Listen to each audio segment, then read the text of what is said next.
The next big step for us here inside the store is going to be to start stocking dry goods. So things are going to start happening real quick. Okay. Final question. Everyone's really want to know, when is Sprouts going to be open? Well, I hope you're here the 25th so that you can get your tuna salad. I will definitely be here, and I hope to see all of you here. For all the latest developments and great things happening with the city of Maricopa, please check out what'snewmaricopa.com.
Last week, the city of Maricopa came together for the largest community cleanup campaign in the city's history. Individuals from all walks of life rallied and walked throughout their community, picking up litter in a vow to keep Maricopa beautiful. We received dozens of emails from groups showcasing their efforts to keep Maricopa beautiful by collecting multiple bags of litter during the 2-hour only event.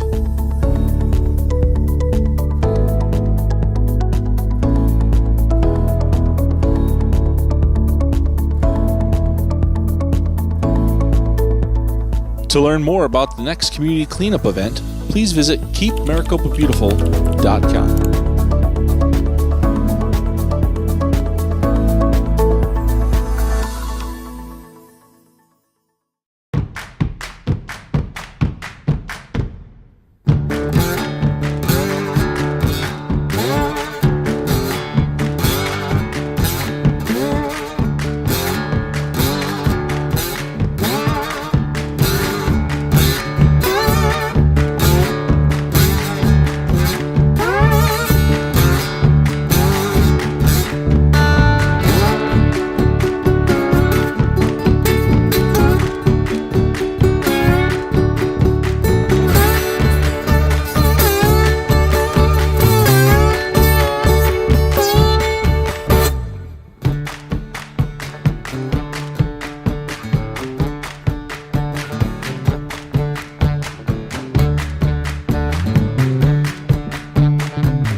Good morning, City of Maricopa. We are standing on the north side of town on State Route 347, which is the main entrance into the City of Maricopa. Over the last few years, we've seen tremendous growth with residential and commercial. As growth continues, it gives us the opportunity to do additional projects, one of which is a landscaping project down the 347.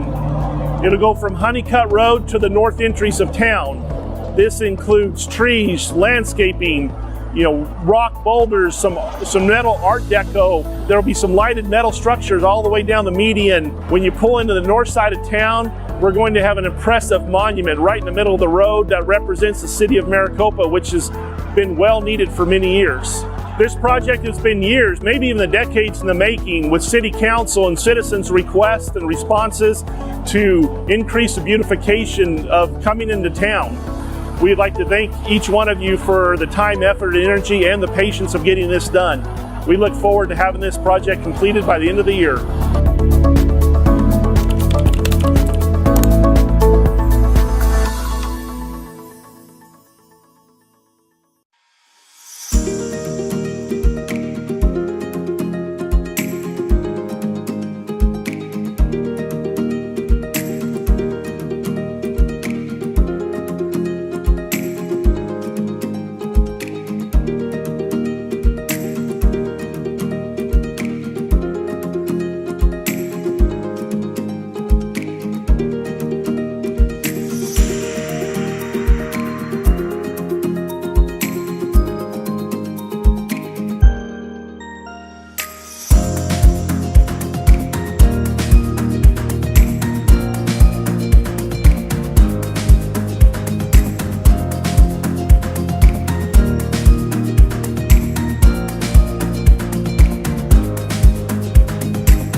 Hi, good morning. This is Mayor Christian Price and Councilman Rich Vitiello. We are here at the grand opening of the new community center, which hosts a wing for the veterans and also a wing for the seniors, so a senior center, as well as a middle area that is a community center where all types of different things can be hosted, or either of those organizations can overflow into it. This is a very exciting day as the seniors have waited long and hard for a dedicated location where they could come and socialize and play cards and do things and have a location that was truly theirs. And so it's a very special day for them and for the veterans and really for the entire city of Maricopa. I just also want to thank the past and present councils, city managers, everybody, mayors. I don't want to leave anybody out, council members, but without all that prior, today wouldn't have happened. And as I said earlier, without our veterans, we wouldn't be here today. And again, God bless you and thank you for getting us to where we are and living in this greatest country in the world. That's right. Thank you. Thank you.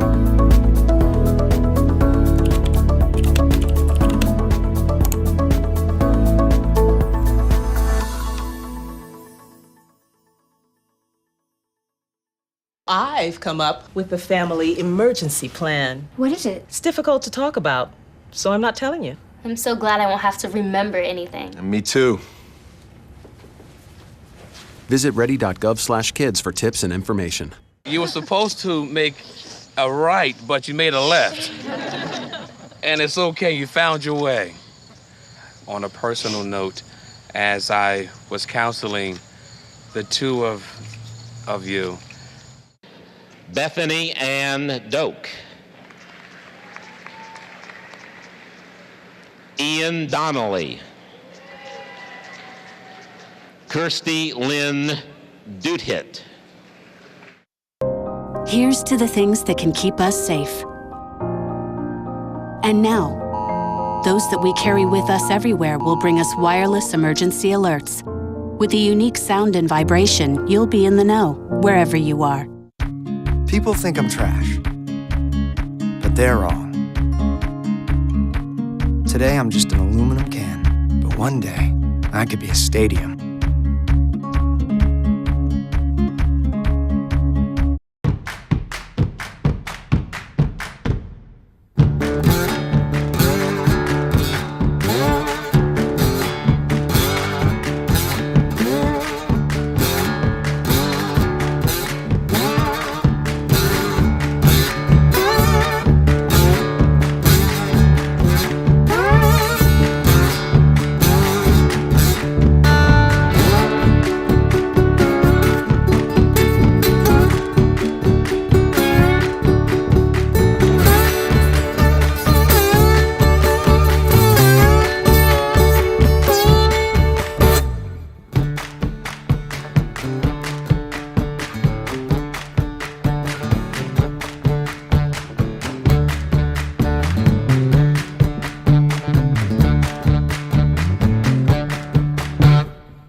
Hi everybody, Luis Vila, Communications Coordinator for the City of Maricopa. I'm reporting right inside the brand new Sprouts grocery store with the Senior Project Superintendent, Mike Kelly from AR Mays, who's been working on developing and constructing this very grocery store coming to our community in the very near future. Hi Mike, how you doing? Good, thanks.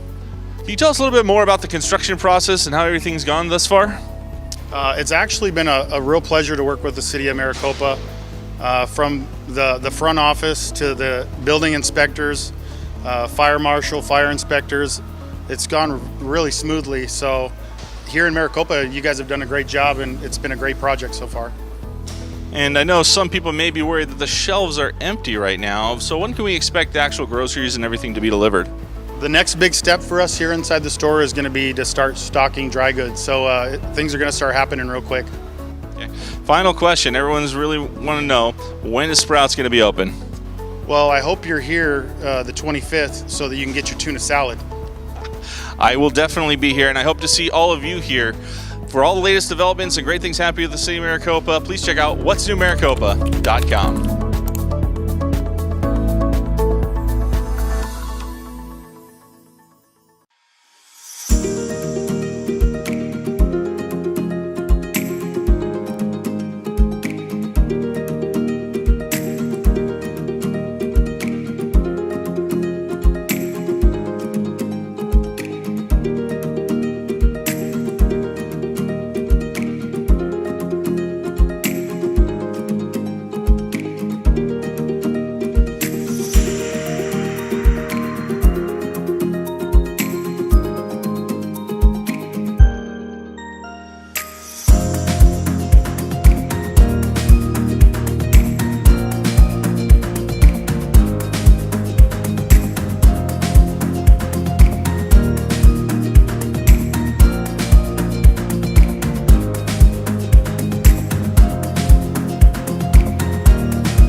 Last week, the City of Maricopa came together for the largest community cleanup campaign in the city's history.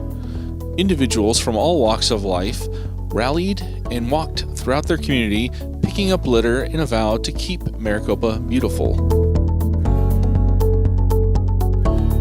We received dozens of emails from groups showcasing their efforts to keep Maricopa beautiful by collecting multiple bags of litter during the 2-hour-only event.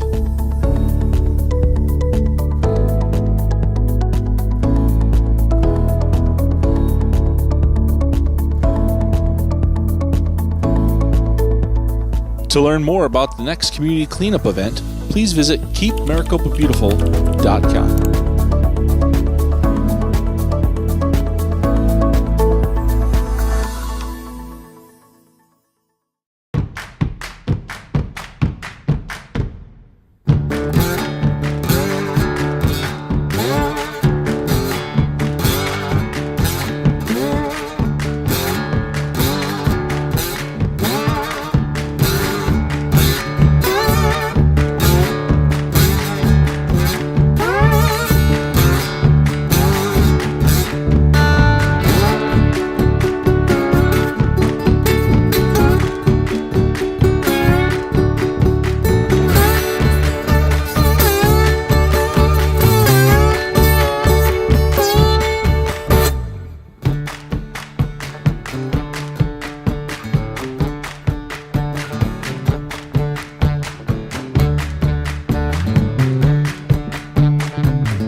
Good morning, City of Maricopa. We are standing on the north side of town on State Route 347, which is the main entrance into the City of Maricopa. Over the last few years, we've seen tremendous growth with residential and commercial. As growth continues, it gives us the opportunity to do additional projects, one of which is a landscaping project down the 347. It'll go from Honeycutt Road to the north entries of town.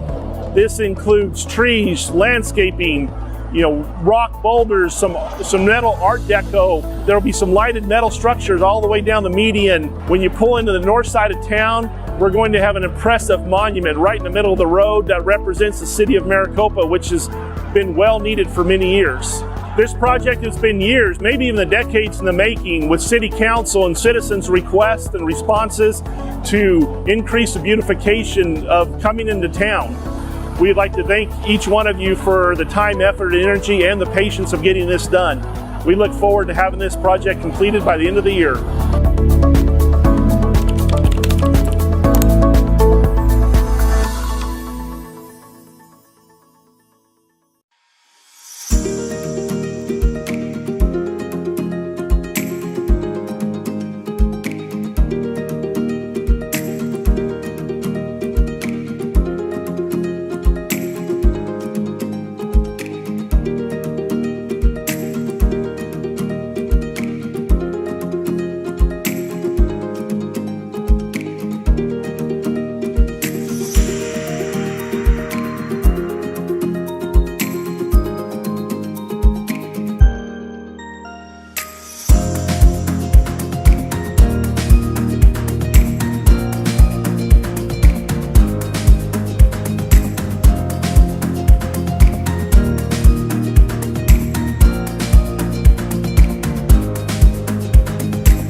Hi, good morning. This is Mayor Christian Price and Councilman Rich Vitiello. We are here at the grand opening of the new community center, which hosts a wing for the veterans and also a wing for the seniors, so a senior center, as well as a middle area that is a community center where all types of different things can be hosted, or either of those organizations can overflow into it. This is a very exciting day as the seniors have waited long and hard for a dedicated location where they could come and socialize and play cards and do things and have a location that was truly theirs. And so it's a very special day for them and for the veterans and really for the entire city of Maricopa. I just also want to thank the past and present councils, city managers, everybody, mayors. I don't want to leave anybody out, council members, but without all that prior, today wouldn't have happened.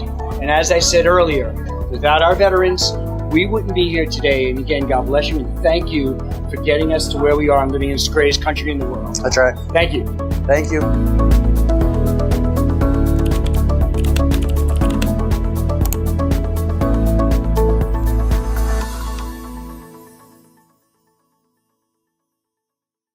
I've come up with the family emergency plan. What is it? It's difficult to talk about, so I'm not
City Council regular meeting. First and foremost, I believe we have a special meeting first, at which point we'll be going over the budget. So I think I will be turning that meeting over here to the Vice Mayor, and I'll recuse myself. So, yeah, guess what? Merry Christmas. That's the way this works. And when the budget meeting is over, I will come back. I don't have that one. Yeah, me neither. His computer. Hey, Henry, give me your budget.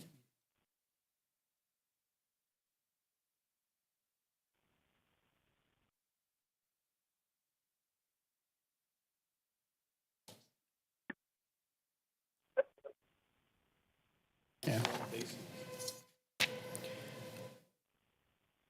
All right, we'll call to order our city council special meeting. And number 2 is our roll call. Councilmember Learman? Here. Councilmember Marsh? Here. Councilmember Smith? Here. Councilmember Vitiello? Here. Councilmember Wade? Here. Vice Mayor Manfredi? Here. Mayor Price is recused. Vice Mayor, we have a quorum. Great. We have 2 agenda items today. One is PH 22-11. The mayor and city council shall hear a public comment regarding adoption of the final budget for fiscal year 2022-2023.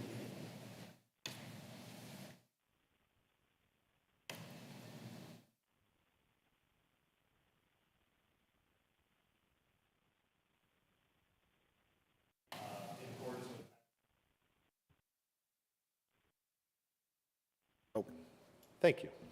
She has a new job. Working hard till the end. Yeah. In accordance with the provisions of Title 42 of the Arizona Revised Statutes and as presented to City Council on May 17th, the budget is here for public hearing and approval of the resolution. I'm here to answer any questions at this time, but otherwise, we're ready for comment. I don't have any speaker cards. Are we opening this up to a call to the public also? We had the public hearing previously, but if anyone wants to speak, that'd be your prerogative. Anybody want to speak to this item? Great. So we'll close the public hearing and we'll move to 3.2, Resolution 2230, a resolution of the mayor and city council of the city of Maricopa, Arizona, adopting the final budget for fiscal year 2022-2023, fiscal year 2022-23. This is for discussion and action. Nothing further at this time? Council?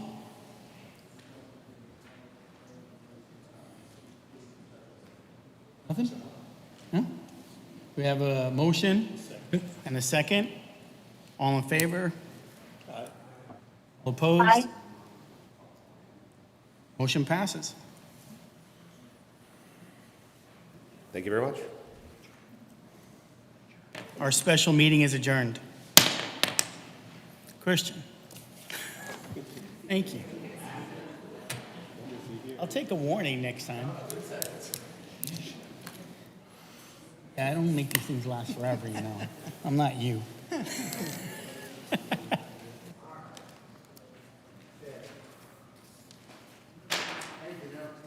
Thank you. Now we'll gavel in the regular meeting.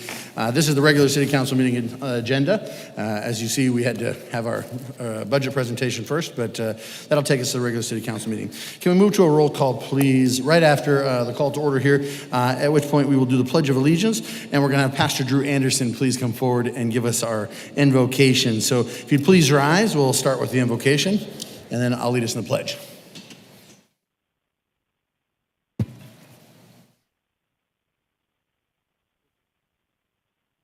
God, we thank you for this day. We thank you for everything you're doing for this wonderful city, dear Lord. And we just pray right now in the mighty name of Jesus, dear Lord, that you'll continue to bless everyone in this wonderful city, dear Lord, that you will help us, Heavenly Father, to make wise decisions, Heavenly Father, for this city, dear Lord, as there's so many things that the city of Maricopa needs, dear Lord. So we're calling upon you to give everyone in leadership the wisdom, the knowledge, and the spirit of cooperation, dear Lord, that's needed, Heavenly Father, to make things go like it should. Father God, we pray over this wonderful city's mayor, mayor, dear Lord. We thank you for everything that Mayor Price has done, Heavenly Father, to grow this city, to protect this city, dear Lord, and to keep this city, Heavenly Father, functioning like it should. Dear Lord, we pray, dear Lord, right now in the mighty name of Jesus, dear Lord, that you'll continue to bless every city councilman and every city councilwoman, dear Lord, that they'll be able to continue to guide our city to success, prosperity, and good health. And it's in your name that we pray, dear Lord.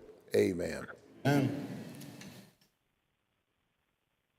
Pledge allegiance to the flag of the United States of America and to the republic for which it stands, one nation, under God, indivisible, with liberty and justice for all.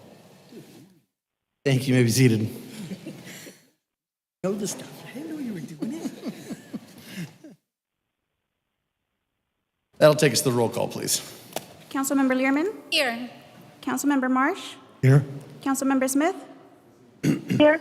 Councilmember Bidiello? Councilmember Wade? Here. Vice Mayor Manfredi? Here. Mayor Price? Here. Mayor, we have a quorum. Great, thank you very much.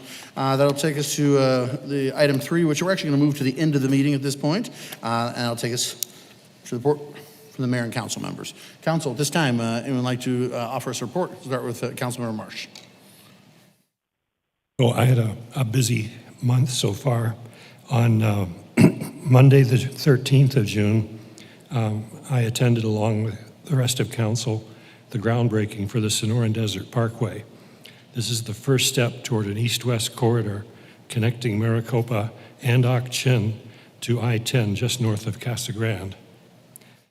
On the 14th, I met with the Maricopa community advocates and kicked off a project to find ways to connect with the 7,000 or so seniors in Maricopa. Also on the 14th, I participated in the monthly board meeting of the Pinal County Water Augmentation Authority. We got a presentation from a company called NDRIP, that's NDRIP. They showed us their revolutionary drip irrigation system for large agricultural fields. It lowers water use, it lowers energy use, and it increases crop yield at a lower cost per acre than current pressurized drip systems. So I think you'll be hearing more from them in the future. That company name is NDRIP. And that's about it. Thank you, Mr. Mayor. Thank you very much, Councilmember. Vice Mayor? Yeah. Last week, I got to attend a program put on. It's the annual luncheon for Pinal Alliance. It was a great learning lesson. It talked a lot about water and some of the issues that we're facing as a state. You know, we're lucky here in the city of Maricopa in that we're not going to face a lot of the issues that a lot of other communities are going to face as quickly as they're going to face them. We're going to have a little bit of a leadway before we have to face it. But with the shortages of water that are coming out of the Colorado River, it's going to get bad in the state of Arizona. And, you know, this is, thankfully, we have a great system here in the city of Maricopa. So our problems are going to be not as hurtful, I guess you would say, as other places. The same day, I got to attend a META meeting where we actually discussed how that same issue, water, is going to impact energy and electricity, because the Hoover Dam, of course, is not running that well because there's less water running through it, there's less energy coming in. So there might be shortages over the next couple months or years when we look at energy in the state of Arizona and how we're going to be able to avoid the brownouts and blackouts that other people are going to face in other states that are affected by it. So it was a somber day, but it was a day that, you know, it really opens up your eyes to what more we have to do as a city to make sure that we are able to continue with the growth we have, as well as continue with, you know, what we want to see going forward. You know, on a good news, I guess, is this past weekend, we, for the first time in, I think it was 4 or 5 years, our veterans came together right out here behind City Hall, and we retired over 1,500 flags. It was an all-day event from 2 to 7. We had a ceremony where, you know, we were able to retire flags that were filling up the post commanders, the VFW post commanders, Hicks and his entire spare bedroom and we only got halfway through. So next year there'll be another one, and then hopefully we'll be able to do shorter ones going forward. But we did it because we're celebrating Flag Day, of course.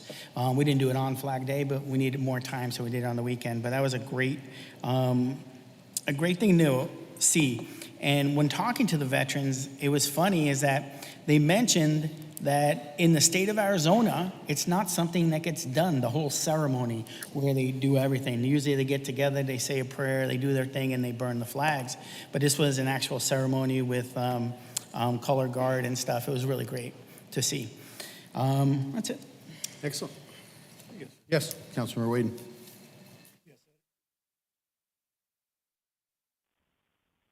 Yes, Saturday was a pretty busy day as we get into those multiple events. I was able to attend the Juneteenth celebration over at the Library and Cultural Center. The organizers did a performance art display on a book that they had written or they had read, and it was very well put together by Joanna, and I've forgotten her last name. I can't call her last name, but she was the head honcho there, the overseer, the planner, and made sure that all things were done well. It was a good job.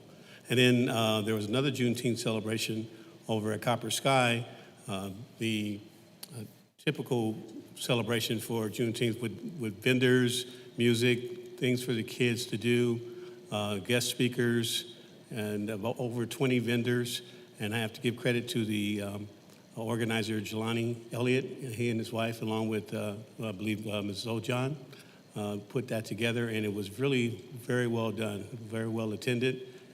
Food was great, and yeah, it was one of those days where you could go to multiple things on that day. So, also was able to attend a lunch and learn event that was put on by Councilmember Smith with the seniors. That was well done as well. It was based on an opportunity to meet the candidates, which is interesting. It's a good flow of information, and so hopefully some of you were able to attend and appreciated it. And that's all I have, Mr. Mayor. Great. Thank you. Thank you. Councilor Vidiello. So ditto, Henry. So basically, yeah, we had a lunch and learn, and you were able to come and meet us, the three of us there, and another candidate too. And there is another one coming this Thursday at MUSD at 6 p.m. that you can come and meet us and the other guy.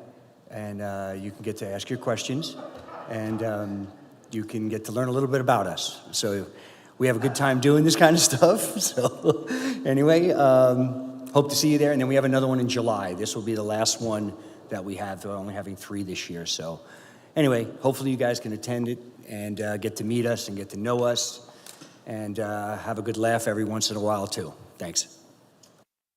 Nothing from Councilmember Learman. Councilmember Smith, anything you'd like to share at this time? No, thank you. That'll just take us to a couple of things here. So, boy, it takes a long time to get things done in government sometimes. So, while you got to go to the meeting that I was supposed to go to, I went to the MAG TPC meeting, which is Transportation Policy Committee, where we finally have the 347 scoping study done. And that's really important, folks. With the scoping study finished, what that does for us is it allows us to move forward in knowing basically what the fixes are, how we're going to accomplish them. There's a lot more that needs to be done. There's still environmentals and other things, but certainly it puts us leaps and bounds ahead of where we were, which is you can't do anything without that study. So this is an exciting day. I'm happy to see that after 3 years and so many people involved, we have Ak-Chin involved and also Gila River, the Pinal County, Maricopa County, ADOT, and I'm sure there's a host of others I'm forgetting because there's a bazillion people involved, but again, we couldn't do it without those folks, and so we're really thankful for all of their help. There's also some interesting things in the state budget, should it pass this year. We are hoping that it does, just because nobody likes to see a state move forward here without it being funded. So they have till July 30th to get their act together at the legislature, and they're trying to, or excuse me, June 30th, trying to get their stuff together so that they can arrange things. And ultimately, there is several $1 million in there for the 347 and other improvements in and around basically the Maricopa area. I also had the opportunity to attend the ADOT meeting in San Carlos last Friday. Drove up there and had a great opportunity to, again, represent 347 before the State Transportation Board, keep them informed of the scoping study and a host of other things that we're working on. Also, just so you know, we had a great meeting this week with Director Halakowski and his staff. We ran into some problems, staff to staff, and so we were able to basically meet together, work through those issues, and it's my understanding that we're moving forward on those things, and hopefully that will lead to us being able to take over the 238 and ultimately be able to run and deal with that, because that's a really critical piece of our growth as we move down towards that direction. With Apex there and so many other things. Oftentimes, as you may or may not know, when ADOT controls a road, the things that are simple and seemingly easy to accomplish become very difficult, very laborious, and take an extra long time to get accomplished. So that's always a good thing if we can take over that road, but certainly we want to make sure that it's up to par before it ever gets turned over to us. So that's all I have to report on at this time, and that'll move us to the call to the public. At this time, I have 2 speaker cards. If you'd like to please come forward when I call your name. What's that? Sorry, yes. Any report from the city manager at this time? Thank you. He waved it off. Thank you. Jeez, after 10.5 years, you think I know how this agenda works, huh? Apparently not. I'm going to be laughing at you even more. All right, call the public. Mr. Barry McCain, if you please come forward.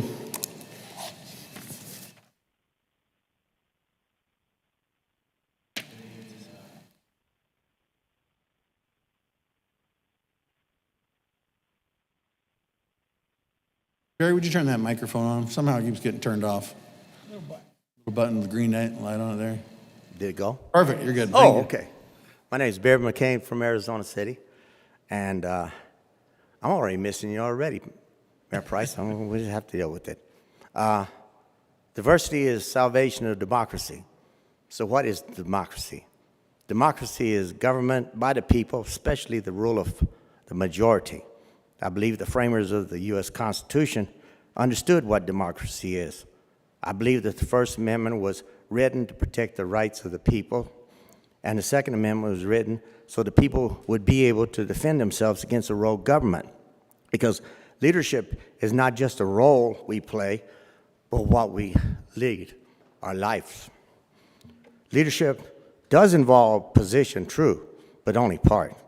Leadership must have the element of moral force, ethical decisions making, academic and intelligence superiority, plus dynamic oratory and other communication skills long before having a position in order to be efficient and effectively solving current and future issues.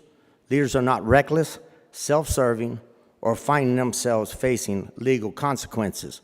Leaders don't because of their moral character involves empathy and responsibility that leads to the vision to solve current and future goals. We see that a person is trying to rig due process in their favor, then it's our constitutional duty to not allow them to be included in consideration or receive our vote, because diversity is about due process and inclusiveness, not divisiveness. So we want leaders that can inspire and persuade.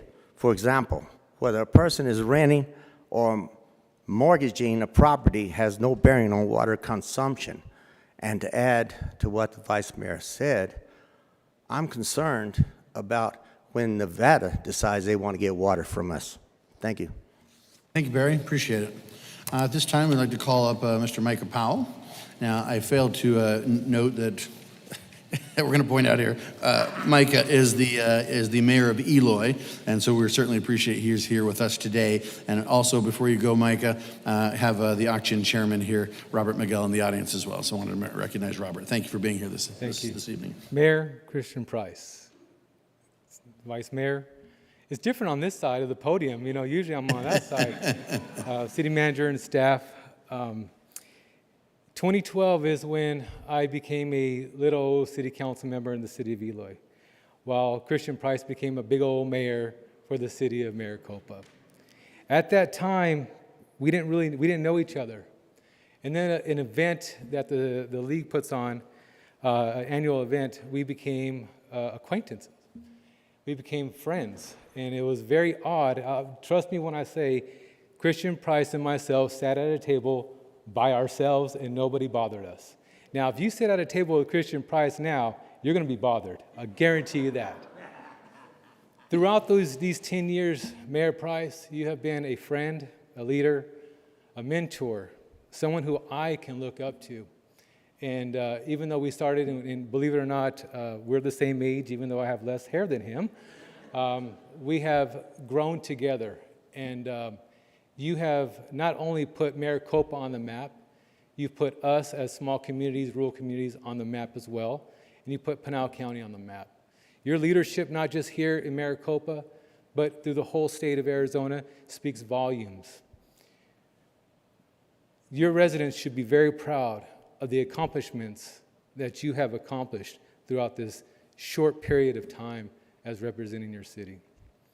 My friend, I thank you for all those phone calls, all those meetings, those hugs, those handshakes, and everything else. You mean a lot to me, personally and professionally, and I thank you for everything that you have done. Vincent, and everybody else here, you guys have big shoes to fill. We always had a partnership with the city of Eloy and Maricopa, and I'm always glad that I was able to call Christian's real number and be able to talk to him for not just 5 minutes, but for an endless amount of time. You guys are blessed. You guys are truly blessed as a city, as a council, to have this, my friend. I proudly say my friend, as your mayor. Thank you for everything you've done for me and for the city of Maricopa. Good luck to you. I wish you well. I understand why you're going. I don't want you to, but now you can take care of my money. I truly am so thankful for you, and many blessings and good luck to your next endeavor, my friend. So thank you, Mayor Price. Thank you, Mayor. Appreciate it.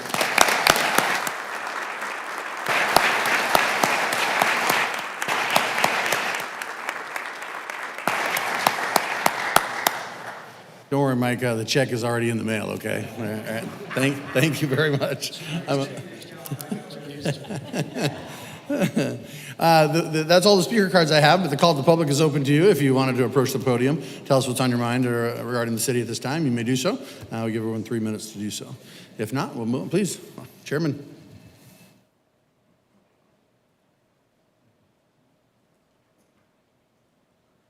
You know, first time I'd ever seen Mayor Price 9 years ago.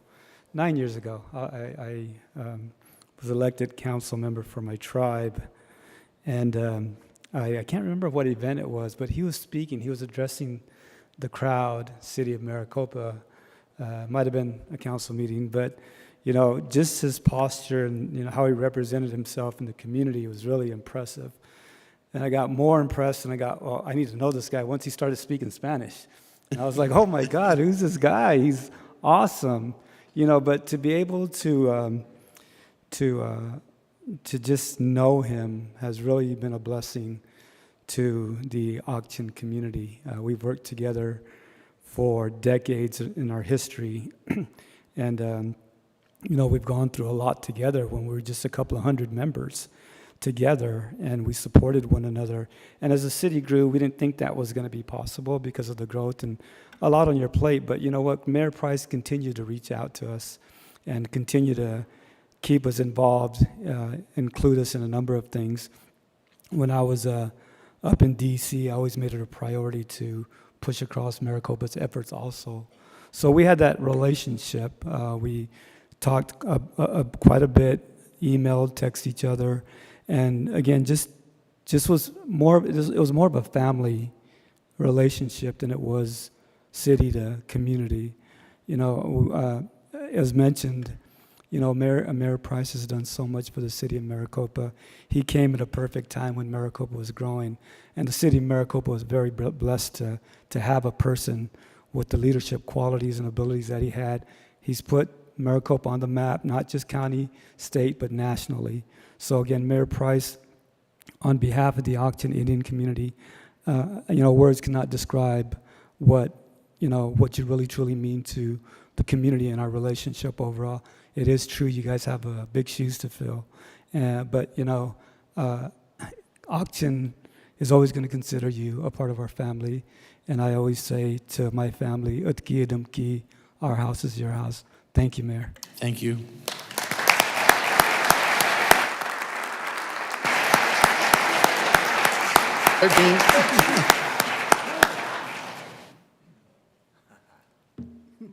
Hi, my name is Linda Good, Vice Mayor, Mayor, City Council members. I just want to play something. Again, it's for information purposes. This was also done in an open public hearing session, so let's see if it'll play.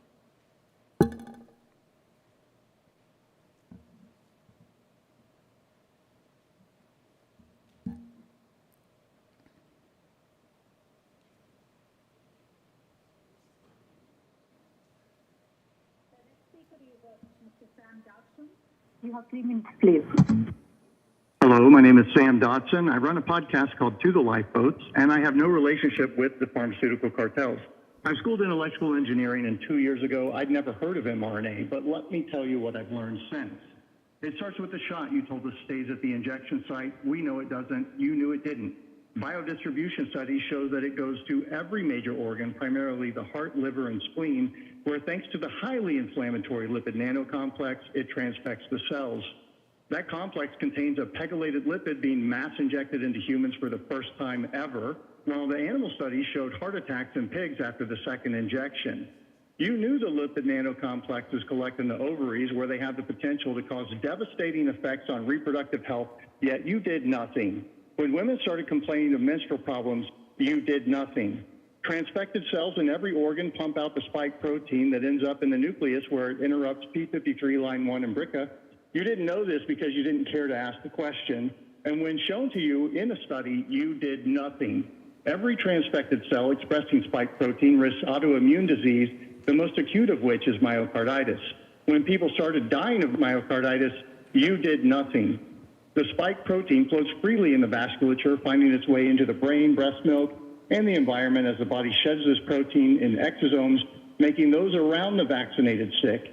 The spike protein directly affects toll-like receptors and CD4 T cells, which are essential to the immune defense against these very viruses.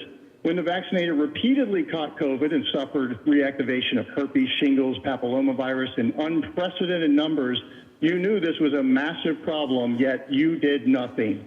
You knew that the mRNA stays around for months in lymph node germinal centers, causing T cell exhaustion, because the Stanford group performed a study that you couldn't be bothered to do. And then you ignored that massive safety signal. You were warned about oncomers and the effect on p53, yet you did nothing. When you were warned about prion disease and amyloid as a result of the huge amounts of spike protein produced by these therapies, you did worse than nothing. You silenced those people who raised the alarms. You were informed of fraud in the vaccine studies, yet instead of investigating, you colluded with the manufacturers to suppress trial data for 75 years. Knowing all of these concerns, you now want to inject the very young who have zero clinical risk from COVID and for which not one single study has shown any clinical benefit. You have abjectly failed in your sole duty to ensure the safety of any drug given to Americans. The late Francis Oldham Keesley would have been ashamed at how you turned. Just a different perspective. Linda Good. Thank you, Linda. Appreciate it. Anyone else at this time like to approach the podium for the call to the public?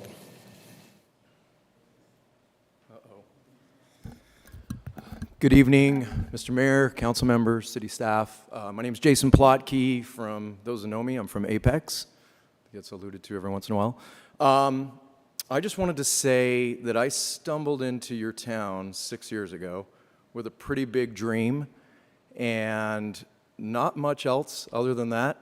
And the welcome and reception that myself and my partners received was unparamount compared to anywhere else we've ever been.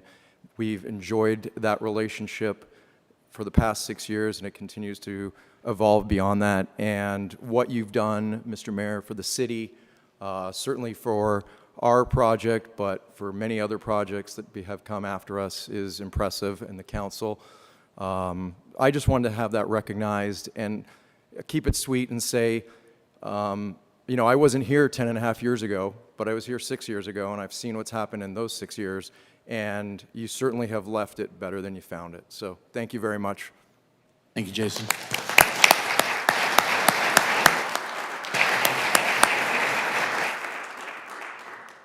Anyone else at this time? Okay, seeing no one, we'll go ahead and close the call to the public and move on to the item 7, which is the consent agenda. Council, the items on the consent are 7.1 through 7.6 at this time. Are there any questions or concerns, any presentations or issues that you have on the consent that you'd like addressed? Okay, is there a motion? We have a motion from Councilmember Wade. Is there? Oh, sorry, you got beat. Second by Councilmember Vitiello. Any further discussion on the consent agenda at this time? Seeing no one, all in favor say aye. Aye. Aye. Any opposed? That motion carries. That'll take us to item 8, which is the regular City Council meeting agenda, and this is a public hearing. So we'll move forward on public hearing 22-12, or is that 13? I wrote through it. The Mayor and City Council shall hear public comment regarding a zoning map amendment to rezone approximately 22.87 acres of land generally located north and south of West Boland Road between White and Parker Road and West Civic Center Plaza within the City of Maricopa's incorporated limits. And this is existing from transitional to neighborhood commercial as described in the case of zoning 22-03. The land is located at the portion of the sections 30 and 31 of the Township 4 South, Range 4 East of the Gila and Salt River Base and Meridian of Pinal County, Arizona. This time, please take it away. Good evening, Honorable Mayor, Vice Mayor, members of the council. My name is Derek Shearer, a planner with the Development Services Department, Planning Department. And I have a presentation ready, but I'm looking here and I don't see the clicker, so we'll figure out how I'm gonna fast forward through these slides. So the next item on your agenda is application for Zone 2203, City Center Commercial Rezone. What is this? Thank you. The request is by the City of Maricopa to rezone approximately 22.87 acres of land from the existing Pinal County zoning district transitional, TR, to neighborhood commercial, which is the lowest commercial district that we have in the zoning ordinance. The site has a general plan future land use designation of employment, which is consistent with the proposed zone change. Here we have the site. The site is located immediately south of City Hall. If you see there, the parcel number 502-03-0430, immediately south of the library is a 0.52 acre site. And then south of Boland Road, between North White and Parker and North High Lonesome Drive alignment is a 22.35 acre site, parcel 502-03-012P. These are the proposed sites to be rezoned to commercial to provide a commercial area in the city center area. Existing general plan land use designation is for employment, which is consistent. The reason for the rezone, if you see in the general plan future land use map, if you see those little, looks like targets, those are village centers. So there's a village center concept for the city in the general plan. And what a village center is to locate higher intensity urban development. We're mixing commercial, residential, public use all together in a close proximity of one another. And this proposal continues that. As you can see on the right side there, that is the City Hall Center right at the corner of White and Parker Road and Boland. That is Village Center, and this will satisfy the commercial portion of it. As we can see here, we have the existing zoning on the left and the proposed zoning on the right, going from transitional to neighborhood commercial. Neighborhood commercial zoning is the lowest commercial zoning that we have. It allows for restaurants, personal service places such as nail salons, hair salons, physical therapy, chiropractors, things of that nature. It's not for major commercial development. It isn't for big boxes or anything like that. It's to serve a neighborhood need. And what this will help do is sort of pull the heat and traffic off of the west side of the city, give a commercial area here on the eastern side of the city for the future residential development that's going to occur to the east of City Hall. We went through the public hearing process for notification, advertised in the Casa Grande Dispatch. We had a public meeting on May 25th at the Maricopa Library, which no one attended. It was presented to the Planning and Zoning Commission at their June 13th, just pause on thought, last Monday's meeting. There was no opposition, but there was some comments. It kind of was in support of the proposal because people are looking for more commercial here and looking for opportunities for grocery store development somewhere else than along 347. So staff's analysis in the staff report, the amendment is consistent with the general plan. The change of the district boundaries necessary to achieve the balance of land uses. This is consistent with that. And the amendment's going to promote the growth of the city in an orderly manner by adding commercial activity off the 347 strip elsewhere in the city to create a more wholesome city where there is commercial activity and higher urban development all around and scattered throughout the city. The Planning and Zoning Commission recommends approval of zone map amendment request case Zone 2203, subject to the conditions of approval stated in the staff report. And I'm happy to answer any questions that the council may have. Council, questions this time. Councilmember Wade. I noticed in the package there were a group of names, individual names. Was that a mailing list of some sort? Because it said no one attended? Yes, that was the mailing list for the neighborhood meeting. No one attended the neighborhood meeting, but some people did come out to the Planning and Zoning Commission meeting. And they were mostly speaking for another case that had to be continued to the next Planning and Zoning Commission meeting. But for this case, there was just one comment, and it was somewhat in favor. The person did not say they were in favor or denial. They were against it, but the discussion that they had, it was sort of supportive of neighborhood commercial because they wanted a grocery store here, which small grocer would be allowed in a neighborhood commercial, but a larger one would not. It seemed like the majority of the 600 feet radius was to the east where there was not very much construction. There weren't very many buildings and what have you. So give some kind of comparison between what they saw, what may have been comments from the west as opposed to the east where it was fairly vacant. I don't know where the comments came from. The radius was around 600 feet around both of the lots, and it did capture the neighborhood association for the, I believe it's Desert Cedars right here. So perhaps the Desert Cedars may have, sent out an email blast to their residents. I don't know. We just followed. Currently in the ordinance, we only have 600-foot radius, and unfortunately on some sites, it doesn't capture residential areas because of the large farm areas around it. We did advertise also in the Casa Grande Dispatch. It was also posted the hearing notice on the city website and everything. And that's sort of the best that we can do. Okay, best effort, in other words. Okay. Thank you. Appreciate that. Mm-hmm. Vice Mayor? So I appreciate the fact that you're actually moving traffic off the 347. I'm sure everybody else will be glad to hear that. But you can have one way in and one way out. Looks like on Bowling Road is pretty much it, correct? Possibly. We don't have any sort of plan or site plan. This is a preemptive rezoning to provide a commercial opportunity. It'd be up to ultimately to the individual developer on how they would propose to provide access on Bowling. Looking at it, there possibly could be an access on maybe a right-in, right-out only on White and Parker, but it would be on Bowling. I'm not sure. I'd have to talk to the city engineer with the distance that one lot is. I'm referring to the lot south of Bowling Road. There may be opportunity for more than just one entrance, more than one driveway. It could be 2 or 3. The lot to the north, that's just south of the public library, those driveways are already existing, pulling into city center. Thank you. Any other questions, concerns at this time? Yes, Vice Mayor. Thank you so much for the presentation. And, you know, Rich just mentioned, it's good to see that we're pulling people off the 347, hopefully giving other people an opportunity to open a business in the city of Maricopa that has the office space or the commercial. This, if you go back on the map, can you do that? So if you look at the map when it comes up, right there is fine. You see the approximately 0.52 acres. That's currently slated to or is proposed to be a restaurant already. That's Casino Madrigal, I think, right? Yeah. So that's Casino Madrigal, the one that we've been hearing about and everybody's all excited about. It's because it's the #1 Yelp reviewed restaurant. This guy should pay me some money for that, right? I'm helping him out.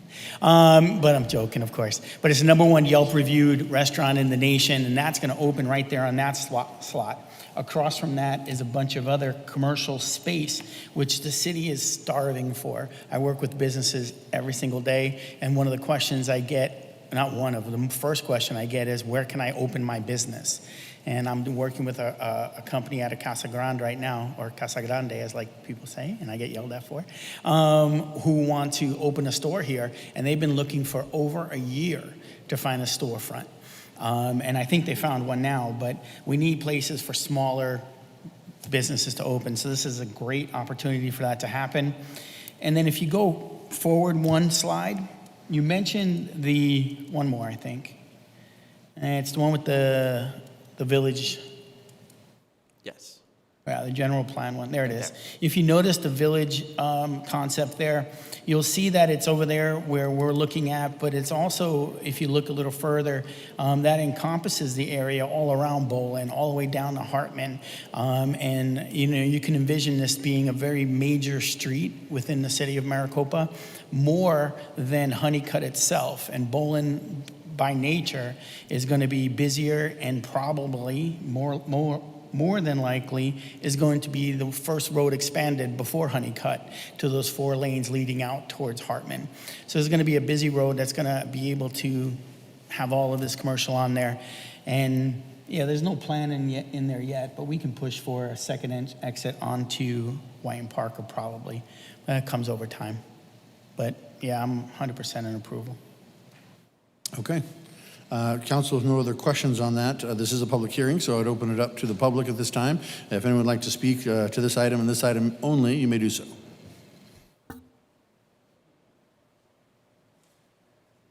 Okay, seeing no one wishing to address this item, we will move on. I do have a speaker card for a subsequent item, so I will get to that here. But that takes us to 8.2, which is the ordinance. I've already read through the ordinance, so I'm not going to read it again, but this is for discussion and action, so I would ask that, again, item 8.2, I would ask that, Council, do you have any concerns or questions one last time? Seeing none, can I have a motion to approve, please? So moved. I have a motion. Is there a second? Councilmember Marsh. Excellent. So there's a motion and a second on the table. Any further discussion? Seeing none, all in favor say aye. Aye. Aye. Opposed? That motion carries. Yep. Doesn't have to be anymore. Next is 8.3, which is also a public hearing, 22-14. The Mayor and City Council shall hear public comment regarding the request by Greg Davis of iPlan Consulting on behalf of Rohr's Companies to amend the General Plan Future Land Use, GPA 21-08, and rezone to Zone 21-08, approximately 10 acres, generally located at the southwest corner of Porter Road and Iron Point Road, just south of Maricopa and Casa Grande Highway. Okay, please proceed. Good evening, Mayor, Vice Mayor, council members. My name is Byron Easton. I'm the Senior Planner at the Development Services Department. So we're here to discuss GPA 21-08 and Zone 21-08, and this is for the Rohr's multifamily proposed development. Okay, having a little technical difficulties. If you guys could just, there we go. There we go. Okay, so I wanted to start out with the site itself. The site is located, as you can see, just south of Maricopa Casa Grande Highway at the south west corner of Porter Road and Iron Point Road. It's currently vacant land. It's currently the proposed general plan land use is high density residential, and the proposed zoning is high density residential as well. There is no overlay zoning on this lot. and the applicant is proposing a 200 unit mix of 1, 2, and 3 bedroom units, ranging from about 850 to 1,250 square feet, with about 20 dwelling units per net acre. If you look around the site currently, directly to the north adjacent is a planned future school site, so that is a vacant parcel of land as well, and a recently general plan amendment approved future single-family residential to the east. So as you can see, and to the west, we have, which isn't highlighted, but Santa Rosa Springs, which is an existing single-family residential subdivision. To the north, as we know, we have a concentration of our main commercial and mixed use for this area. So we are really targeting that area for our mixed use. We have some high-density residential coming in as well, and the majority of our commercial in this area, as we all know, is in the area that's highlighted with orange. The request before you this evening is by Greg Davis, as Mayor Price stated, of iPlan Consulting, and this is for that general plan amendment. The existing is public institutional, future land use map designated, and as I said before, the high-density residential is what's proposed. It is existing general business, and the proposed is high-density residential. So as we look at the map, we can see the public institution designation, which is a little strange for this area, especially since the zoning is commercial. So the general plan amendment kind of cleans that up, and it kind of kills two birds in that we're getting a more appropriate general plan designation for this area, and also it'll end up matching up with the proposed zoning of the high-density residential as well. As a commercial property, as we look at the zoning, this site has sat vacant for quite some time. It's not an ideal location for commercial. It's, as I pointed out before, it's surrounded by a school site to the north. We have future single-family residential to the east. We have existing single-family residential to the west. We're going to have and we have the railroad tracks directly adjacent to the north. So not the most ideal spot for commercial. So with this GPA and subsequent rezoning, we hope to clean up the area and create a better buffer, basically, between the existing commercial and mixed use to the north and the residential that's directly around this site. The applicant did follow all requirements as we have forth in our city zoning code for public hearings. Advertisement was made in both the Maricopa Monitor and Casa Grande Dispatch. As the previous case, notification letters were sent out to all property owners within 600 feet. A neighborhood meeting was held on May 5th in the Maricopa Library and Cultural Center with 16 citizens in attendance. Some of them did come and speak at the public hearing, which was held last month, May 23rd, at Planning and Zoning Commission. At the time of the report, I have not received any formal comments regarding this request. And then if you want more information, please refer to Exhibit B for further details. So some of the things I want to talk about are number one, traffic in this area, because I know that's a hot topic within the city, and as it should be. As we're developing quickly, we want to make sure that all traffic concerns are thoroughly analyzed. So as we know, the current zoning is that commercial zoning. Now, even though it has been left vacant, it can be developed tomorrow with the commercial zoning that's currently on the property. So as we know, or maybe we don't know, the zoning that we're proposing is actually going to create much less daily trips than what is currently zoned. So it would generate significantly more traffic. So as you can see from this graphic here, the comparison is about negative or minus 150 everyday AM peak hour trips, minus 600 PM peak hour trips, and then daily total trips, as you can see, is almost 8,000. So if you consider if it was a commercial site, you'd have traffic coming and going at all times of the day, whereas a residential site with 200 dwelling units, you're going to have your majority of traffic leaving in the morning and coming back in the evening. So that's going to greatly reduce the amount of the future traffic by almost 8,000 trips a day with this subsequent rezone. Another thing that has come up and that we want to speak on is just to reiterate that the need for more multifamily. I know it's a little bit startling for some residents to see so much multifamily coming into the city in such a quick amount of time, but this is something that is planned, and this is something that we need here at the city of Maricopa. According to our adopted housing plan that was adopted by council in 2018, which was conducted through online surveying, in-person surveying, focus groups, stakeholder interviews, workshops, design charrettes, and 4 separate presentations to City Council, we still have a great need for multifamily and affordable housing here in the city of Maricopa. So the city, through that study, has basically identified that we still need quite a large number. We have 70,400 entitled single-family residential units, with 23,345 units completed construction. The housing inventory of multifamily residential is only 2,135 entitled. With this project, that would go up by 200, so keep that in mind, with only 670 units complete. So with that said, the housing need for multifamily making up 25% of its total housing inventory based on the current completed unit counts is 6,253 multifamily units. So the city currently has 1,700 multifamily units in various stages of use of land use entitlements and proceedings, including this application. So another thing is that we really need to look at providing alternative housing opportunities.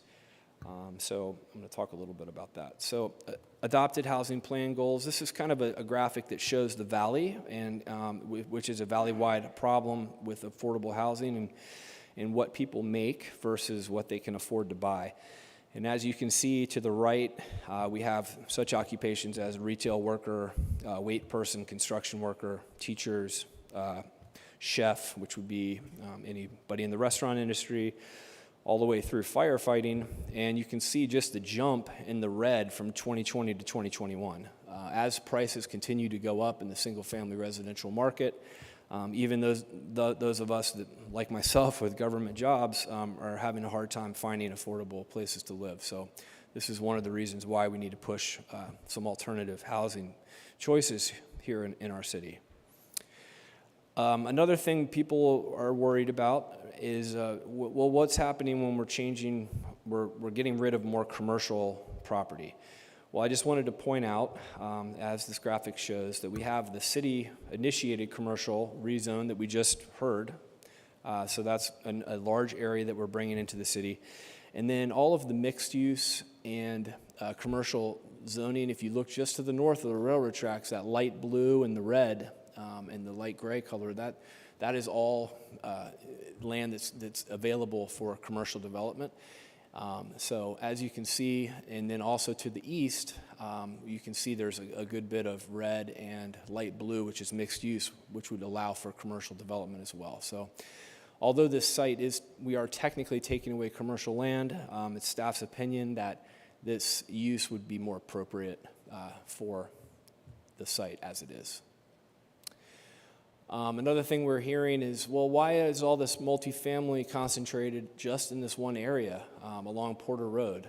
And I'd like to point out that, yes, recently we do have a fair number of those projects that have come before Planning and Zoning Commission and City Council. However, if you look at the map, you can see we have a lot of planned and proposed multifamily all throughout the city limits. The star represents where we're sitting right now, which is technically city center. And I also want to point out that we have some proposed multifamily that's not on this map. This is directly adjacent to us. The council should be hearing in the next couple months that is directly to the east of us as well, along Bolin Road, or just around our campus here as well. So I'd like to show that it is actually pretty equitable when it comes to all of the city and what we're actually going to see in a finished product sense for multifamily. So I just wanted to bring up the site plan. We are not, there's no ruling or approvals this evening on the site plan, but I just wanted to show what is actually planned for the site. This is a conceptual plan, as the DRP has not come before planning and zoning, so development review permit, the site plan review has not come before them yet, but this is a preliminary site plan that was presented to P&Z. It shows a garden style, 8 residential buildings, fitness center, same thing you see in a lot of these developments with the swimming pool and the dog park. There is very good pedestrian circulation. There's really a good sense of arrival. The buildings are close to Porter. You'll see some good architecture on those buildings.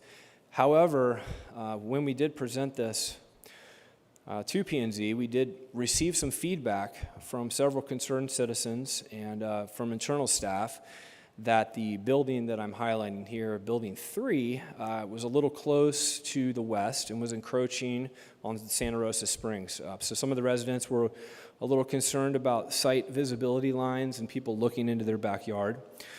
So we presented that to the applicant, and they, were really been impressed. They've worked really diligently to answer those concerns, and they actually proposed a reorientation of those buildings. As you can see in the graphic, they kind of disappear there, and they are now moved down here to the south.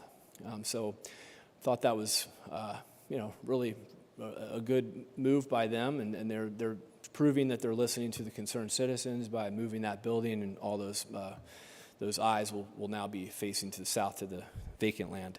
I'd also want to point out that we recently approved the multifamily residential design guidelines, and this site does a really good job of meeting those standards, specifically by trying to hide the parking as much as possible from the streets, so that when you drive by, you don't see a bunch of cars, you see more of the nice architecture of the buildings, and some good dense landscaping.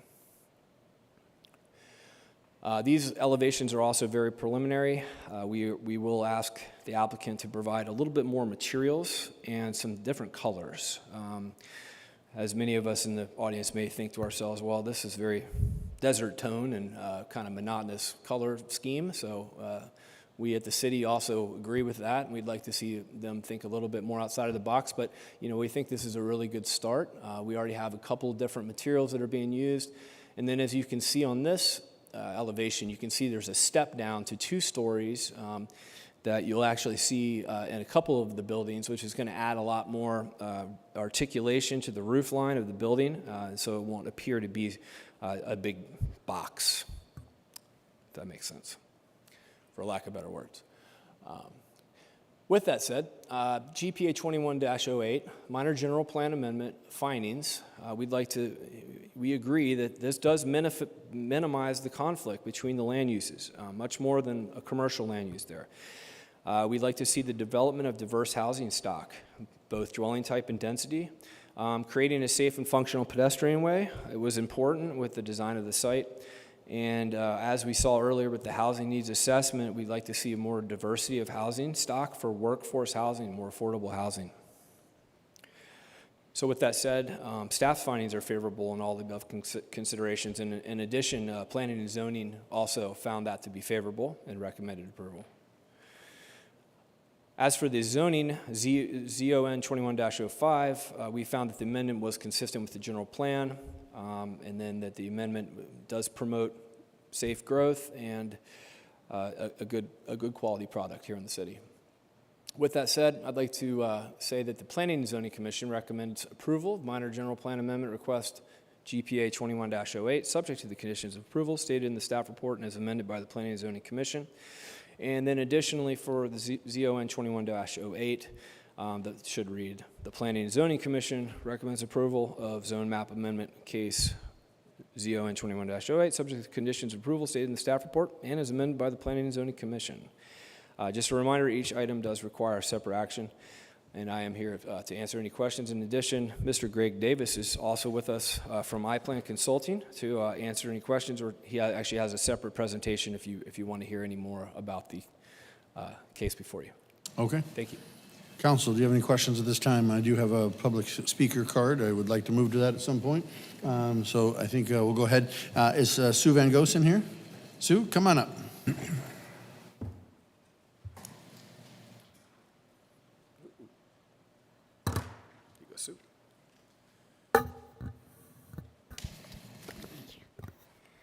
I'm Sue Van Goosen.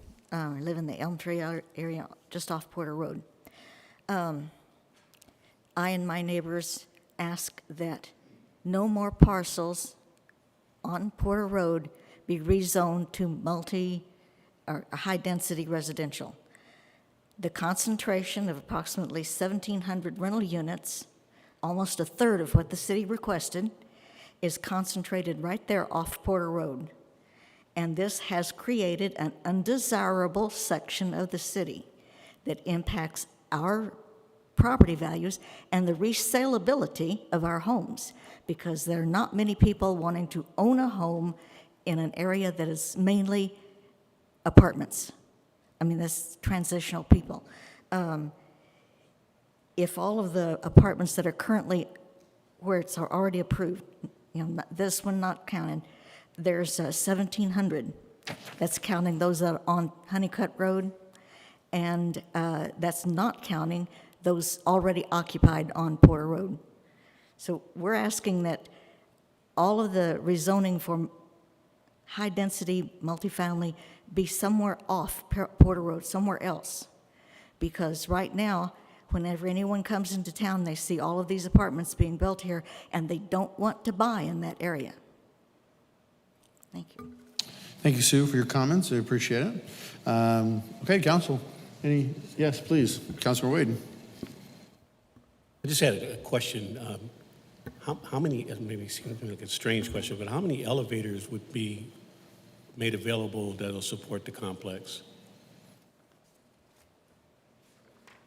I don't believe they're proposing any elevators. Greg? Mayor and council, Zero, yep. we don't have design plans or construction plans for the building at this point in time, so that question would be premature, and perhaps you might want to finish the public hearing before we go to questions. Okay, I'm good with that. Thank you. Council, do you have any other questions on this at this moment? Do you want to see an additional presentation at this moment? Okay, again, members of the public, if you wish to speak to this item and this item only, you may do so. Again, that was the speaker card I had from Sue, thank you. But if anyone else would like to approach the podium to speak on this item, you may do so.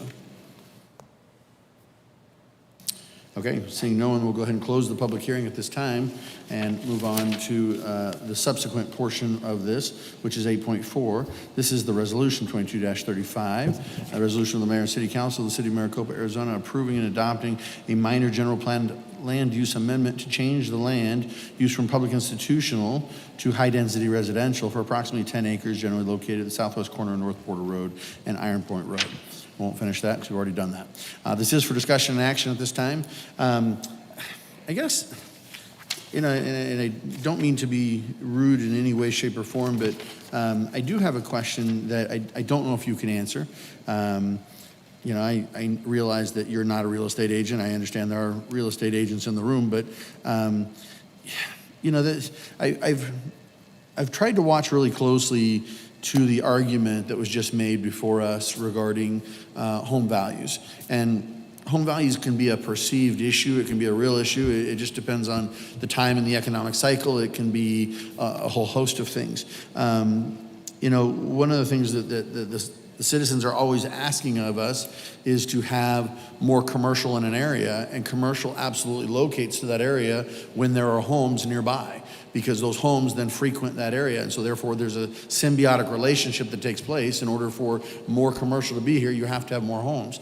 And so when you increase the density of an area, it creates walkability, it creates a sense of place, it creates a whole host of other things. And, as per your presentation, and I think the presentation before, where we were talking about a different rezoning, you're talking about actually less trips in a lot of respects because of perhaps what was there before. I mean, we just had a presentation before us here 2 weeks ago where we were talking about all of the schools on that road, and how the backups were occurring, et cetera. So again, being a public institutional and seeing that while there is a specific school site there, I don't know that it would occupy this entire site. So it seems to me like mixing it up and creating all of those things actually is moving the process forward by which generally the citizens of this community are asking us to go forward. Do you have any information regarding home values in that area and whether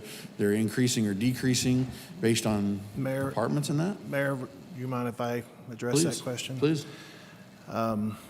Obviously, we don't have any data for here because we're a young city. But if you look at the data from cities like Tempe, from Gilbert, from Mesa, from Scottsdale, we went on a study mission but a few weeks ago where we also saw it too. The evidence is quite clear that it is not hurting property values. In fact, that it is increasing property values. Are there exceptions to every rule? More than likely. If, there are certainly income areas in certain parts of, I shouldn't name other communities, but larger communities that are somewhat depressed, I'll use that word, but the progressive communities, that's not the case. And I think it's important to note that there seems to be this perception that the quality of personnel who might live in these facilities is less. That's not the case. We've shown that over and over again. These are the people who make our community work. And without them, you were right on, Mayor, we will not have the hospitals, we will not have the retail centers, we will not have the job centers. We couldn't even fill the jobs if we got them. And so this is not a art, this is a science of building cities, and it comes from hundreds of years of study of cities that have succeeded and cities that have failed. And every city has some successes and every city has some failures, but the cities that on the whole, are progressive and do a good job building cities, and we have some examples of those within the state of Arizona, they follow these patterns. Now, I think you very clearly said it at our last city council meeting. What people fail to understand is they look at our existing road structure and our existing infrastructure and our school systems, and they tend to think it's never going to change. But it all changes too. We'll be adding new schools, and those that live closest will go to these schools. Those that live on the peripheral will go to those new schools.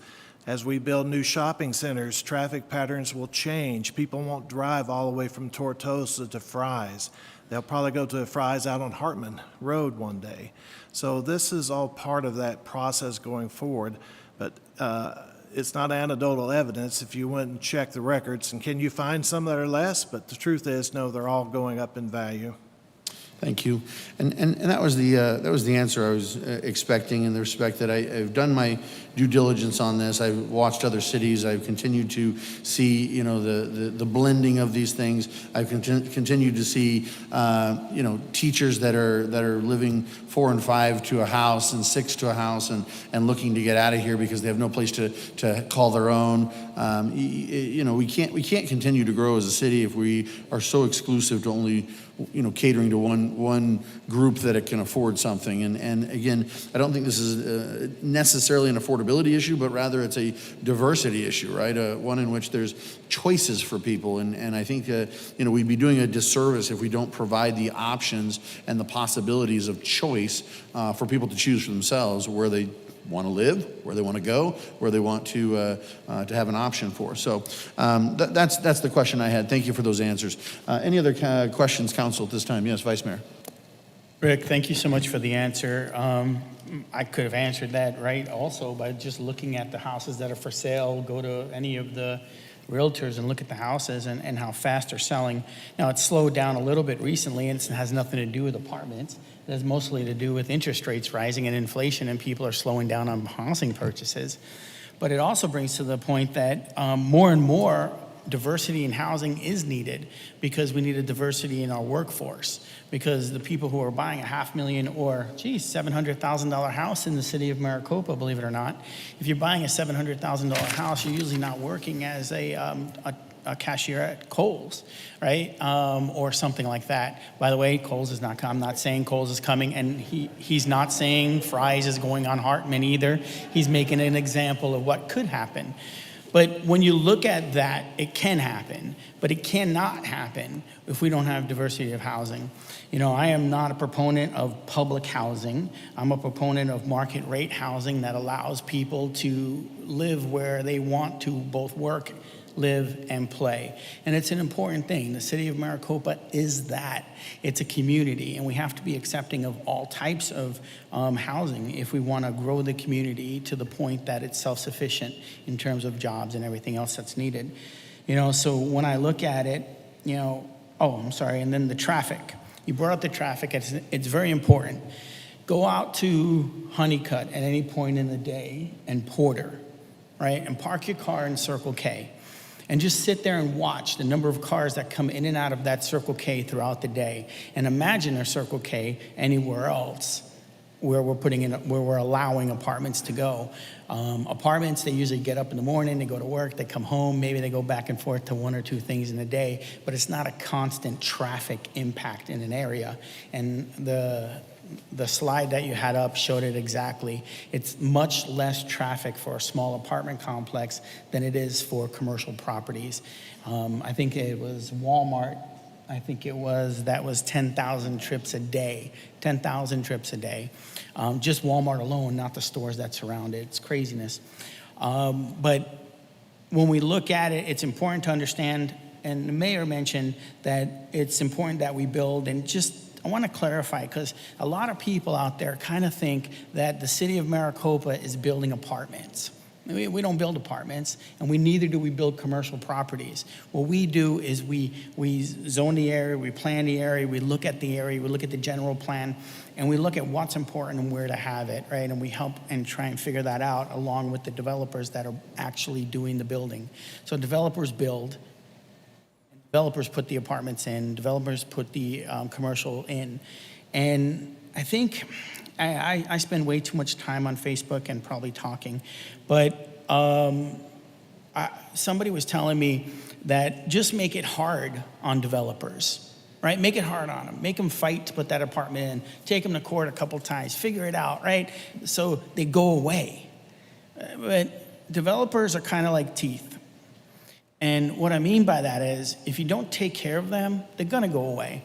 And by take care of them, I mean work with them. Understand that they're buying land and they're investing a lot of money in our community. They're creating jobs by giving us commercial. They're creating housing by building apartments and/or houses. You know, just 6 months ago, maybe a year ago, we approved some single-family residents. Just as, you know, single-family residences, and people were crazy about it. But now, if we approve a multifamily, like, why can't it be single-family? Like, we did that. So we're working on everything. I guess that's it for me. But I'm an approval of it, of course, because I see it as a good thing for that area, and it reduces the traffic impact as opposed to what's currently zoned. Thank you, Vice Mayor. Yes, Councilor Wade. Well, I go with the premise that the city manager made, is that this is a science.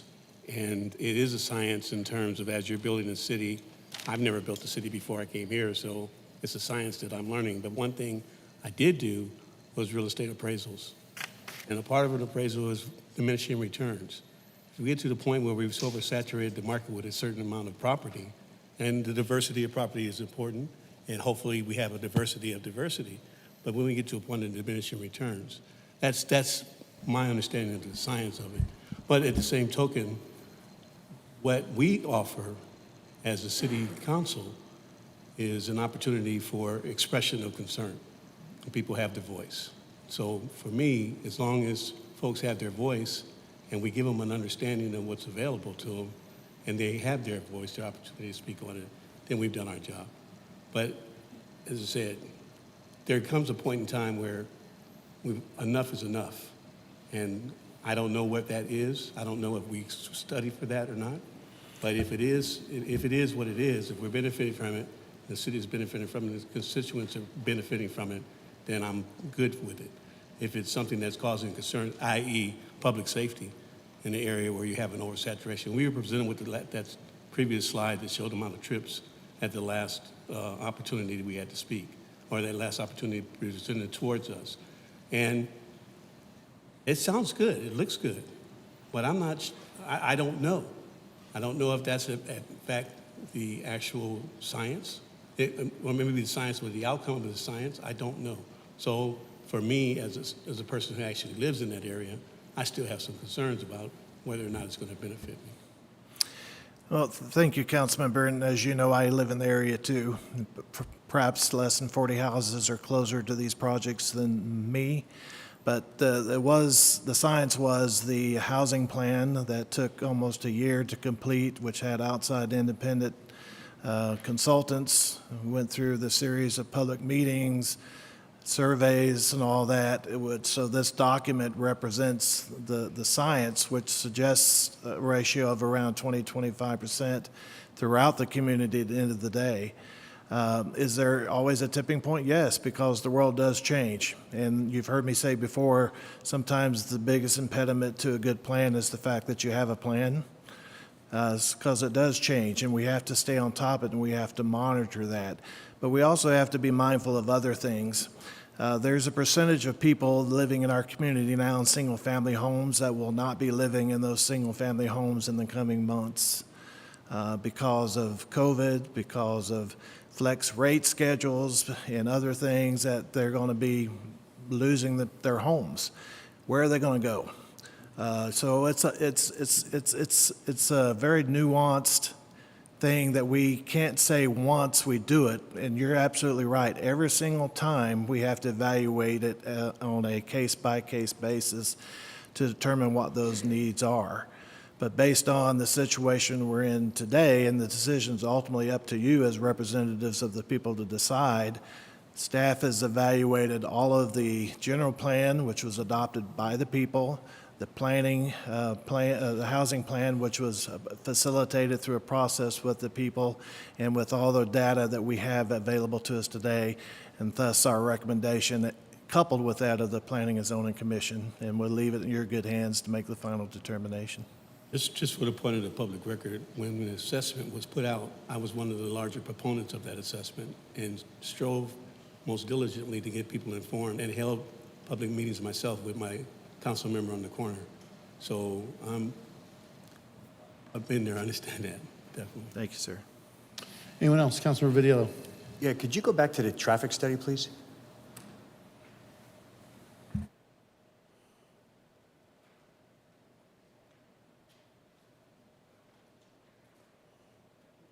So how many apartments are going to be here? So it's 200 dwelling units. So how do you get 76, 78, 900? I'm a little confused on, you're telling me only 76 people are going to leave in the AM and 78 are going to come back?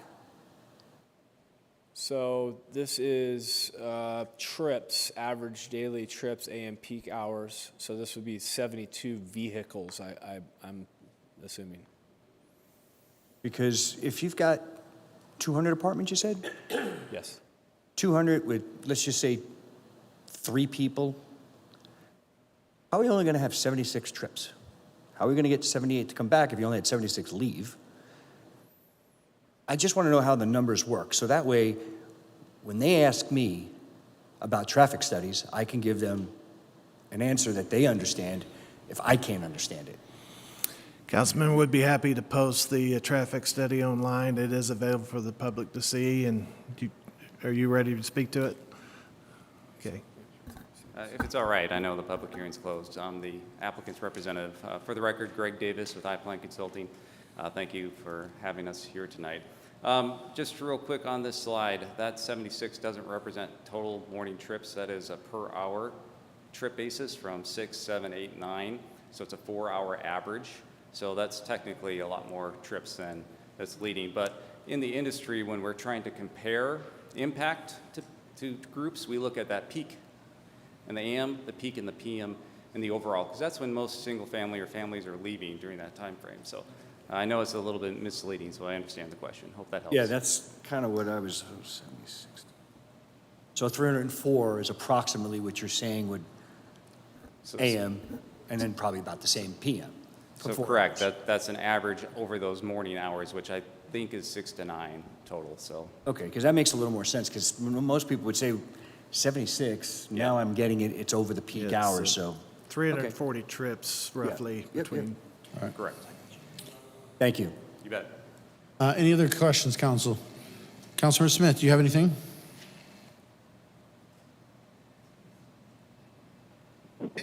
No, I'm fine. I appreciate all the additional information, and to my understanding from past conversations, it's all valid information for the public to consume, so I appreciate that. Thank you. Thank you, Councilmember. All right, with no further questions, can we have a motion, please? Move to, Approve? There we are. Motion to approve. Is there a second? Second from Councilmember Learman. So there's a motion and a second on the table. Any further discussion at this time? Seeing none, all in favor say aye. Aye. Any opposed? And that motion carries unanimously at this time. That takes us to the ordinance. This is the kind of finality portion of it. Ordinance 22-3, an ordinance of the mayor and the city council of the city of Maricopa, Arizona, approving and adopting an amendment to the city's zoning map to rezone approximately 10 acres of land. And so this is for discussion and action. Again, this is the formal portion of it. I would assume there's no further questions. Can I have a motion to approve, please? Take motion from Councilmember Learman. Take it from Vice Mayor. On the second, and is there any further discussion? Seeing none, all in favor say aye. Aye. Aye. Any opposed? That motion carries. Okay. Well, that concludes our, what's that? Yes, that concludes our regular business for this evening, and we are going to go back to a point in the agenda that we had proclamation, acknowledgements, and awards or presentations, and I'm going to hand it over to the Vice Mayor. Take it away. As everybody knows, today is a monumentous day. It's a big day. It's a Christian Price Day. It's his last day. My own day? Yeah. Wow. I proclaim it. It's his last day serving as the mayor for a meeting. Now he's got a couple more days to clean out his office, get everything out of there, turn in his car keys and all that stuff. But it's his last council meeting. So we've decided to do a little bit of stuff for him. We're going to host a roast in which we're just going to, I tried. I was overruled. But what we're going to do today is we're going to show you a quick video up on the screen. And then we want you all to join us outside in the lobby. And after we show the video, we'll close the meeting. And then you join us outside. We have some soft drinks and some food and treats for you guys. And then out there, we're going to do a small presentation where we'll basically close out his time here. So if we can play the video, Quinn has it up and available. Go ahead.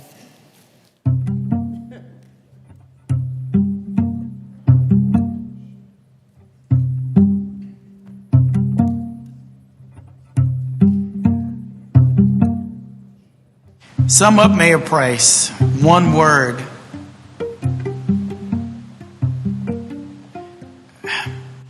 Can I have 8? Wonderful man, great husband, great father, great mayor, best mayor ever that I've met. Charismatic. When I met him, I saw him as a bold individual. Mayor Price has a contagious passion for the city of Maricopa and its growth and success. I could be optimistic or resilient. I'm going to go with resilient. He's resilient. He just keeps going no matter what happens, when it comes to transportation or issues with the city. He's resilient, and he's always going to put forth a huge effort to getting things done. Loyal. He's loyal to the people that are around him, such as us, the council members, the community members, his family. Yeah, I'd say loyal. Another word I might use is tall. He can see further over the horizon than most of us because of his advantage on height. He's nonstop, and you have to keep up with what he's doing. But the behind the scenes, what you don't realize is that it really doesn't stop. When he's at home, he's taking telephone calls. When he's at the city, he's taking telephone calls. He's meeting with people. It's a great reflection on his love for the city of Maricopa. And I would say one thing that I love about him and love watching is his commitment to the city of Maricopa. And you see that in all areas of everything that he does. It's like standing in front of a rotating fan that's going 100 miles an hour. You know, the guy has given 100% to the city of Maricopa for the past 10 years. I'm proud to have known him as a friend before he was elected. I'm proud to know him as a friend while he was elected. And I'll be proud to know him as a regular citizen out there working to help the city of Maricopa.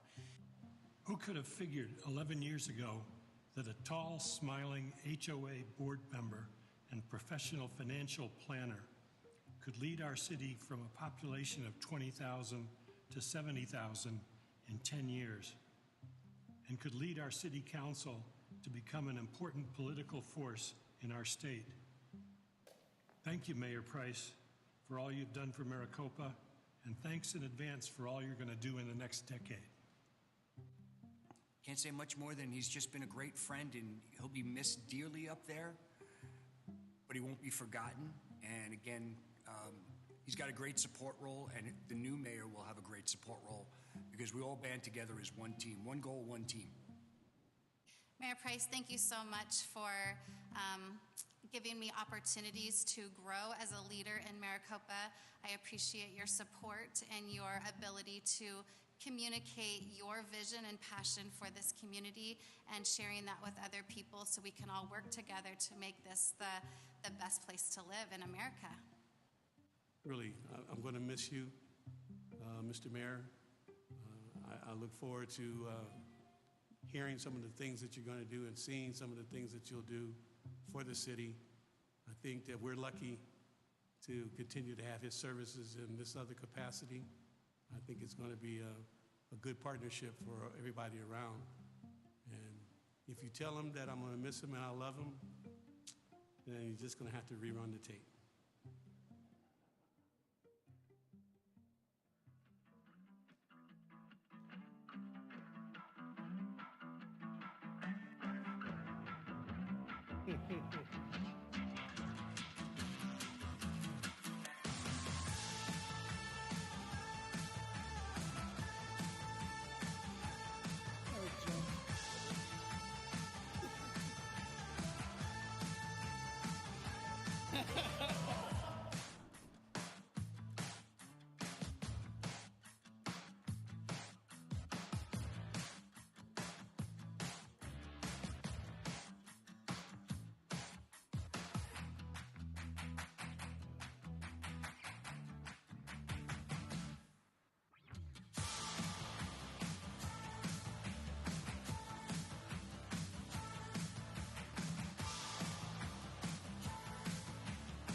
That doubled our insurance.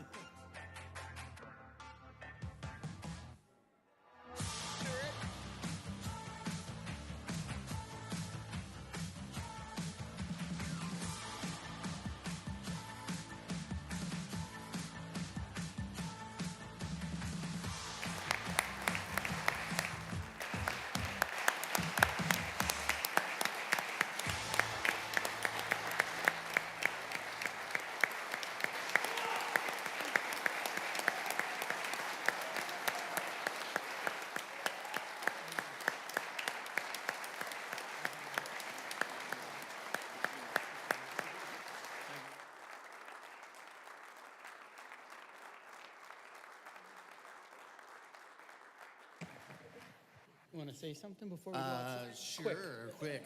Okay, yeah. I'm always quick. We've got a lot of time outside to talk. Excellent. Well, I wanted to give you this gavel here. This is as our interim mayor until the council decides who gets to be the poor soul that sits in the seat. And I say sorry to all of you right now. But anyways, we welcome you and wish you good fortune. So again, good luck.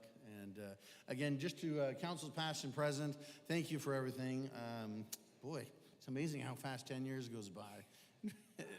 In fact, we were talking the other day about there's some pictures and taking the oath of office in here and other places, and most of my children aren't in those pictures yet. They didn't exist, and so I had a Calais back there in the back. Hi, Calais. How are you?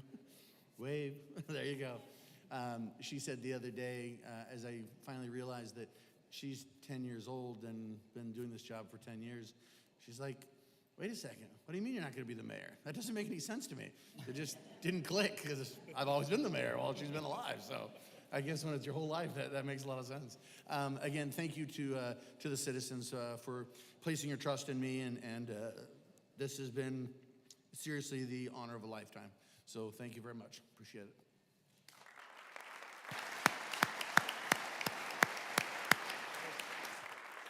We're adjourned.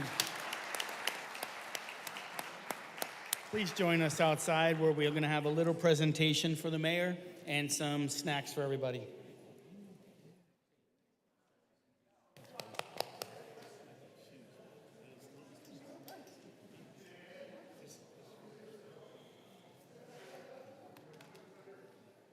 take this home with me?